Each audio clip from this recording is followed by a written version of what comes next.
Hello বন্ধুরা, আজ আমি তোমাদের আরও একটি নতুন গল্প শোনাব, যার নাম হলো ধূর্ত শেয়াল। সুন্দরবন নামের এক জঙ্গলে সমস্ত জীবজন্তু মিলেমিশে থাকত। জঙ্গলের রাজা গর্জন সিং তার জঙ্গলে যেন সব জন্তু জানোয়ার আনন্দে থাকে সে ব্যাপারে বিশেষ খেয়াল রাখত। জন্তুদের মধ্যে একটা শেয়ালও ছিল। সে ছিল ভীষণ ধূর্ত। চালাকি করে নিজের সমস্ত কাজ কিভাবে অন্যদের দিয়ে করাতে হয় সেটা খুব ভালোভাবে জানত, আর নিজে সব সময় আরাম করত।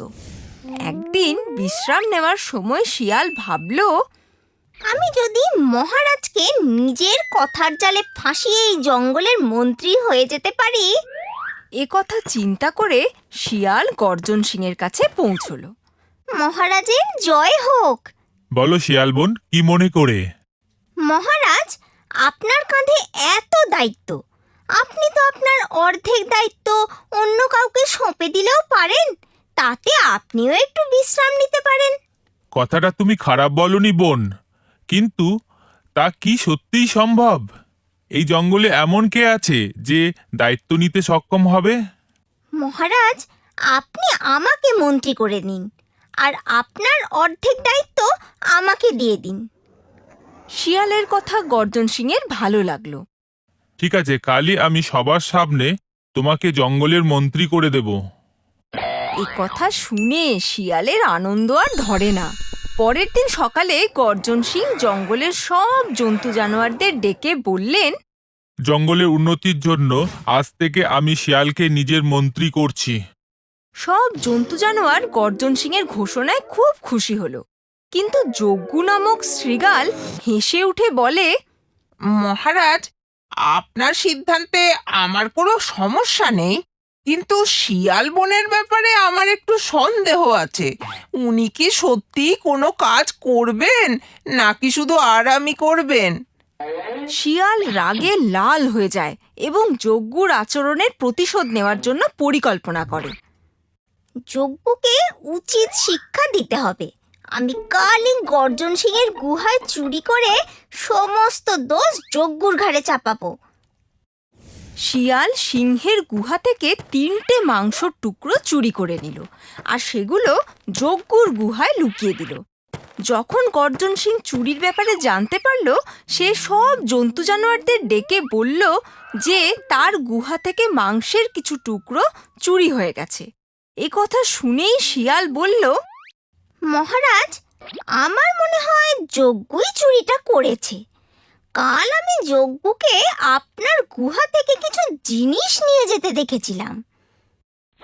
না না মহারাজ, আমি তো কোনো চুরি করিনি। আপনি চাইলে আমার গুহার তল্লাশি নিতে পারেন।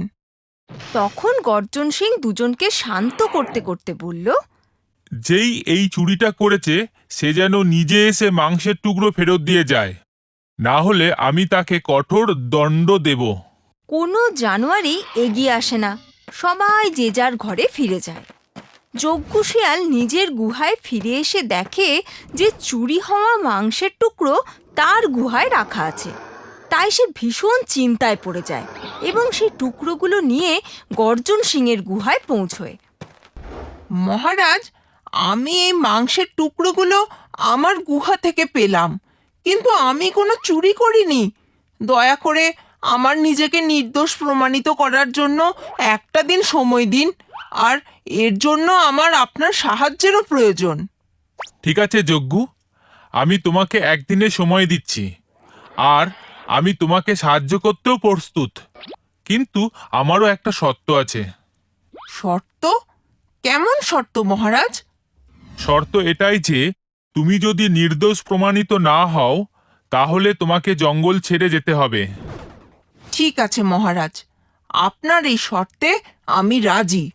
আপনি কাল সকালেই শিয়ালের গুহার পেছনে চলে আসুন। আপনি সমস্ত সত্যিটা জানতে পারবেন।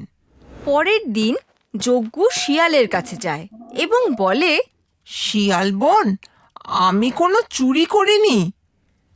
দেখো যজ্ঞ, চুরি যাওয়া জিনিস তোমার গুহা থেকেই পাওয়া গেছে। তাহলে আমি এটা কি করে মেনে নেব যে চুরি তুমি করনি?